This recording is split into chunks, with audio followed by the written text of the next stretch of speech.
Welcome. I am your adoption counselor today. I want to be able to inform you of any questions that you all may have before coming to a decision.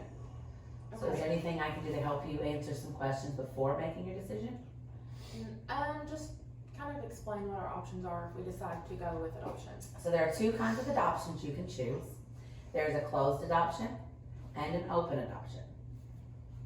Okay, so if we decide to go the closed adoption route, what does that include? A closed adoption will be no contact with the adopted family after the adoption has been completed. A lot of these cases, there is no contact between families prior to the adoption. Only information given to the adoptive parents is reason for adoption, as well as both parents' age, medical history. Depending on the state in which the adoption takes place, this information may be possibly given to the child when he or she turns 21. That's all the information on a closed adoption. Okay.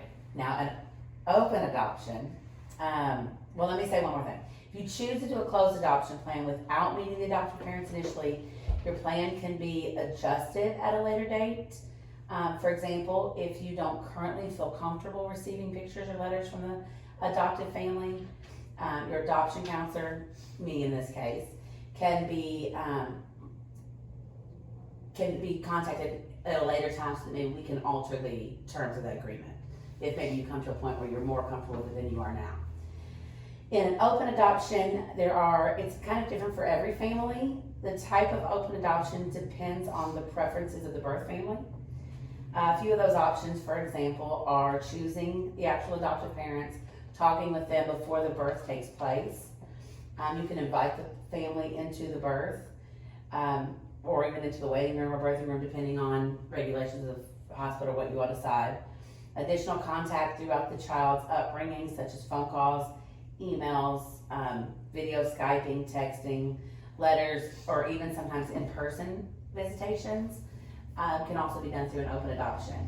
The general concept for an open adoption is that there is continual exchange of information between both families. Even last names will be given, phone numbers, email addresses. You could pre-placement contact with the adoptive family, as well as post-placement contact arrangements for ongoing communication as regularly as you all deem necessary. Open adoption can give, overall the difference between the two, if you're trying to make a decision for yourself, is that an open adoption can give a child a better sense of who they are and where they come from, in addition to where they are now, and be able to make it a little more inclusive. So a closed adoption, although they know the medical history and kind of the general terms of the adoption, they don't necessarily have connection with you as well.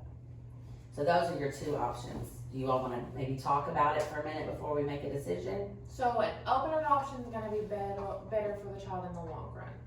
Yeah, in my opinion, yes. Because they're going to have a foundation kind of where they came from. Where they came from, they also get an understanding to know that you care about that child as opposed to creating their own. And then it kind of gives us kind of, comfort and knowing that your child's being raised well, and right. that, and you'll still have some, with the contact, you still have a little bit of influence with your child as far as just knowing that they're right.